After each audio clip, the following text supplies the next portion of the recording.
We all know that familiar feeling we have after buying something new, most especially if it is something that we really wish to have for a long time. We become happy, and within us, we feel satisfied and fulfilled. This is perfectly normal in the life of every consumer. After all, the reason why we work for money is to be able to afford the things we want.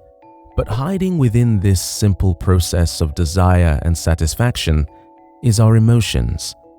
Our emotions are quite complex, and although they help us in many ways, like when building a relationship, finding meaning and connection in our experiences, or when building memories, and so on, they can also work against us if we let them dictate our actions.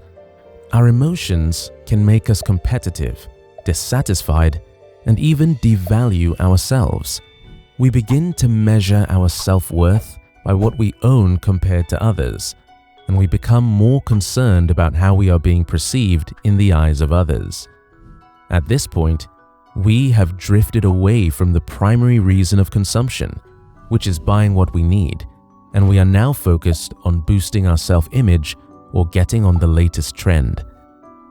The consumer mentality is not all about our emotional shopping habits alone. It also influences the way we consume food. Have you ever experienced a feeling of hunger in a stressful situation? We are not always conscious about it, but many people begin to crave food when we are at our lowest point emotionally. Emotional eating has become a common way of coping with stress and anxiety, and one of the leading causes of overconsumption. The craving becomes even stronger if you are on a diet, and statistics have shown that emotional eaters are more likely to turn to unhealthy foods like ice cream, pizza, or sweets, which contain high amounts of calories. It is one of the reasons behind the increasing number of obesity and other related health conditions like diabetes, heart disease, and stroke. However, we can satisfy our hunger even if we overconsume. But there is another thing we can't seem to get enough of no matter how much we consume, and that is social media.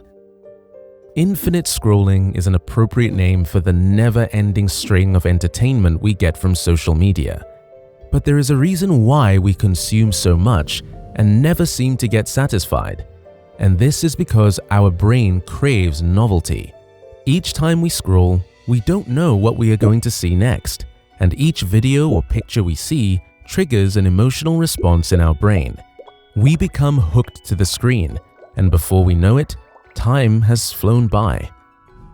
We also have the same emotional response when we receive a like or heart, which makes us happy and acts as a reward that reinforces our social media addiction.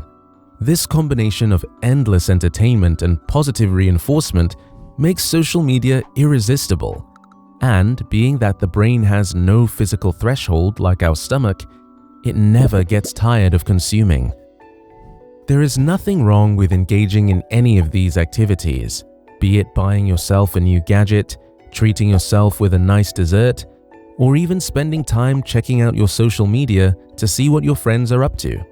The problem starts when we use these activities as driving forces to mitigate pain that we are feeling in our life.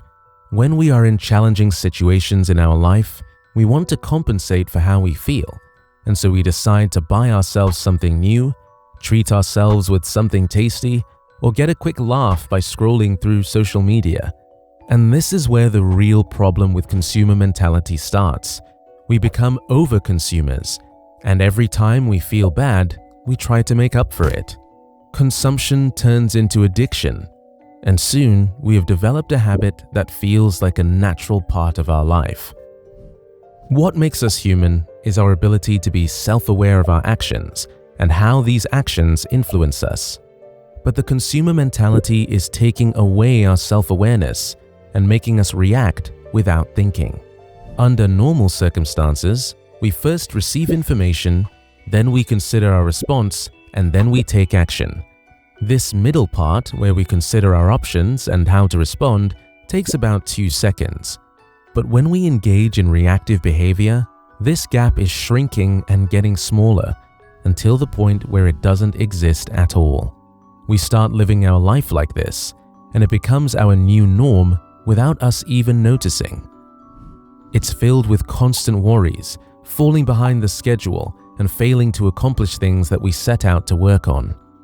If you find yourself being reactive, then this is a little but effective strategy that you can use. The solution is called the 2-second rule. So, every time you're about to do something, you take 2 seconds pause, equal to 2 breaths, while you consider your response. You might want to switch on the TV, but before you do that, you should pause for 2 seconds. Maybe the last time you switched on the TV, you ended up watching it for 3 hours. Every time you want to take an action, you should take a moment to think about your action.